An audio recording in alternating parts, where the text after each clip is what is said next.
Hey guys, Ian Koniak, and we have a treat in store for you today. I'm here with Jack Siney, who is the founder and CEO of GovSpend. And Jack and I were just chatting, and I just really want to get him on camera because he's got an awesome story. And listen up, for everybody interested in either starting a business, pursuing your dreams, changing your life, and really understanding what it takes to be successful. Jack is a walking, living example of success and failure in its finest form, and what it takes to turn around. So maybe, Jack, you can just tell us a little bit about who you are, your company, and a little bit of your background. Yeah, sure. Today, I'm a co-founder of a company called GovSpend. We aggregate purchase orders from government agencies around the country. So it's a very, very unique piece of software. It's a software as a service where folks can find out what the government's buying and how much they're paying. And so we help companies and sales reps win more government business. So that's the core of what I do today. Awesome. And how'd you ever get started? Did you always want to own your own business, or kind of what was your journey to being an entrepreneur? Yeah, I've always kind of had, I think like most entrepreneurs since I was a little kid, from lemonade stand on up. And so this venture actually started from a previous venture, another entrepreneurial opportunity where we actually sold software to law enforcement, public safety agencies. And so did that for about 10 years. And that's really what led into this new opportunity. And growing up, again, I had a couple of kind of smaller businesses, moved out to California for a little while during the .com craze. And so always had an entrepreneurial bent to the things that I want to do. So. And you sold your company how long ago? Company. So in 2005 was my previous company we sold. And what was, when you sold your company, I assume it was for a good amount of money. You didn't necessarily have to go out and start a new company. What's kind of that mindset that keeps you continuing to pursue new ventures that you have? Yeah, I think like all type A's, you're driven by opportunity. And so our previous company, again, selling to the government, kind of dovetailed into our current company. And so there was really a natural opportunity there that was pretty easy to pursue, because when you see that opportunity, it's something you want to chase, and it was a nice mix of what we had done historically. So it kind of, again, dovetailed really nicely into this opportunity. And what I see with a lot of struggling entrepreneurs, or even people like me full-time who are still in another role, is there's a fear of getting started. There's a fear of going out and starting something from nothing when you have stability, when you're leaving that comfort zone. Talk about kind of how you approach that. Do you have those same fears, or how do you think about? Yeah, you know what's really interesting? I was talking about this with somebody else the other day, that in the old days it used to be, hey, if you're going to do an entrepreneurial thing, you got to jump off a cliff and max out your credit cards and do all these crazy things, and God, you hope it works, right?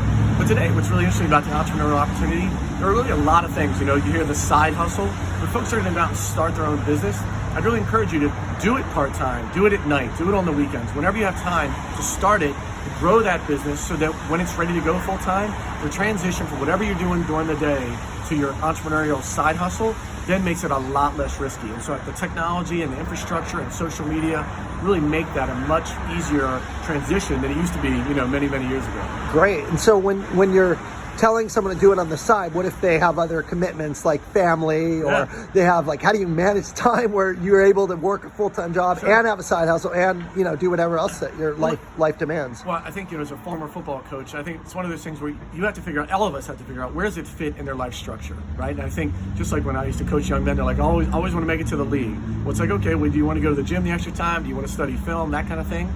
Entrepreneurially, it does take time, right? There's no doubt about that. So it's really in your life, hey, you have your corporate job, you have your family, you have your other desires, and so it's trying to fit those in, and only you can prioritize, do you really want to make the time and energy to make that happen? And what do you think is that fundamental, Jack, ingredient that makes people have is it desire, is it belief, is it vision? What makes someone so driven where they were willing to do this in their free time versus watching football or going on social media or going to the bars or whatever? Like, what is that? Yeah, I think it's a really deep question, because, we all hear, hey, go work on something you love and you're not really going to work, right? And I guess my reality is I've never had that happen in a corporate environment. Right? We all kind of take a job, or we interview, for most of us, I think, take a job, and rarely is in that thing we love. However, entrepreneurially, the folks that I know that pursue their entrepreneurial dreams wholeheartedly, they are doing something they love. They have a high affinity toward that item. And I think that's really the difference. I think entrepreneurially, we can pursue the thing we really love, and ideally make money doing it and do it as a career path. Whereas early in our career, I think most of us kind of choose a corporate career that we may not love, but kind of pays the bills. So I'm going to challenge you a little bit on this, right? So did you wake up and say, I love setting up a database where, companies can find out what government's spending, or was there something else that you loved about that idea that inspired your company? I would just say our company, I think most folks that are entrepreneurial, to me, it's the people part, right? It's the being able to work with a group of people, develop an idea, see it grow. It's almost like having a kid, It's like, hey, you see your young kid grow, develop, you see them self-actualize, and so that part is wonderful, both financially and with your staff. And so it's that ability to create and connect and grow something that's really exciting. And I think it doesn't have to be like, I don't necessarily love government databases, that's not very exciting, but knowing the opportunity that's embedded in it, working with other people and seeing it grow, that part's super exciting. So bringing something to life and then bringing people along with you to watching them self-actualize and seeing the opportunity. Amazing. That's what I've seen a lot in entrepreneurs too. It's not so much the thing that they're creating, it's the opportunity of the creation process and the vision coming to life. And I think today's society, no doubt with social media, what happens, our work life and our personal life are becoming very intertwined, right? And so that's really a big part to like what you do and being the people you're around. And so I know for me, work-wise, people I work with are also involved in their personal life, and there's a connection. Now in the old days, you don't just get to turn off your work life at 6 o'clock and go home. It kind of stays with you throughout the day to kind of capitalize on the opportunities you're presented with. And how many employees do you have now? We have about 225 employees. And for salespeople who might be watching this that may want to come check out your company, like, what is that? I see businesses more and more are trying to attract people based on the values and the culture that they position. What is your proposition for, salespeople? Why would people come work? Yeah, it's really interesting. So we're headquartered in South Florida, obviously not a tech mecca, but I would just say, we really focus on making sure our culture is amazing. We have a very family-oriented culture, and folks love working where they work. They like their coworkers. I always say we try to hire folks you'd love to have dinner with and interact with, because we spend a lot of time at work. And so no doubt that's our differentiator. We don't pay the most, right? Our benefits aren't the most as a 200-person company, but it really is creating a place people like to come each day. They don't feel like, oh, I hate the drudgery of my job. Yeah, Salesforce is big on that too, just the employee best places to work, and that's one of the reasons I've been there 7 years, is just their focus on employee life, work balance, success, etc. I think one of the keys is just being very open, right? People want to be talked to in a way that's super open and direct, and I think sometimes, especially in the sales world, we can have this thing like, let's just tell them what they want to hear, let's be all, nicey nice. And I think that, just being very open with folks, both good and bad, I think people really, really appreciate that, and knowing where they're going, know where the company's going, they love that, and they feel part of something that's bigger than themselves. Yeah, that's great, Jack. So I want to shift gears a little bit and talk on the personal side. We were talking off camera a little beforehand, and you mentioned that your life really shifted when you after you turned 30 a little bit. Maybe you can share some background on where you were before versus where you are now, the mindset shift, and what really changed your life and how that changed your life. Sure. Without sounding too preachy, so I would say I lived in the world until I was 31 years old, doing all the things that young 20-somethings do out in the world, going out and doing my thing. And I had 3 college degrees, but I was still living paycheck to paycheck, and I really couldn't figure out how do I get over the hump? How do I kind of get to a better place, right? And so for me at 31, the biggest life pivot for me was really like turning all the things the world says are important. Like, you got to go out and party, you got to buy a lot of things. And so at 31, I really stopped drinking in my personal life. And so that decision, which sounds small in some aspect, really changed my entire life. It really took all the time and energy I was spending and money I was wasting in that world.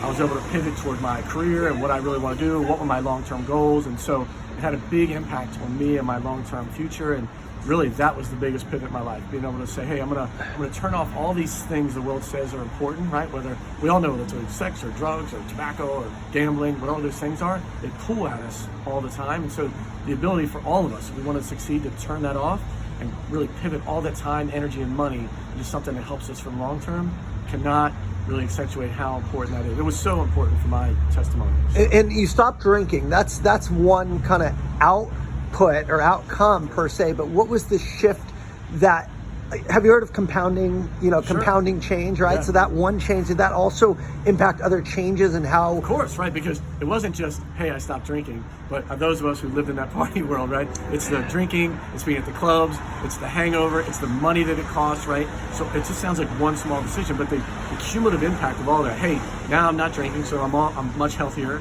the money that I was wasting in that world, I can now invest in my future. The time I was spending all those nights and recovering from those nights, all that was exponentially now put into my success, and a huge change.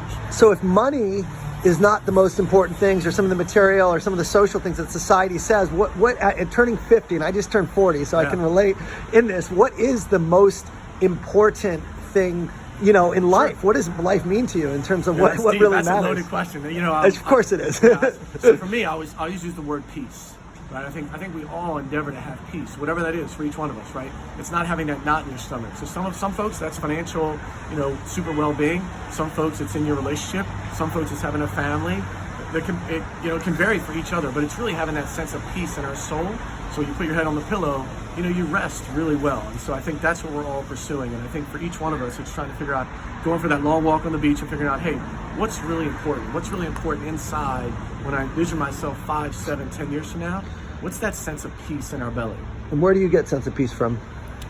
Yeah, so for me, again, without sounding too preachy, my life pivoted at 31, and I really found my faith, and so I got saved at 31, and so my faith really guides me, and putting things in the right order have really changed my entire life. So I have a great sense of peace and where I am, and that exponentially played out in my career and my relationships with my family and friends. It really all changed, again, kind of with those kind of seminal decisions I made. And let's talk about peace for a little bit more, not just on a personal level. I think when you're ambitious, and I'm speaking personally, but when you're driven and ambitious, sometimes there's never peace because you always feel like you could be and should be doing more. And it's like my mind's running all the time of what I'm not doing versus what I'm doing well. And I think it's something a lot of people always chasing. A lot of people struggle with. How do you advise someone that never really feels? I live this all the time. Right? So I work with a bunch of 20-someths who are like, I want to be a millionaire next week, right?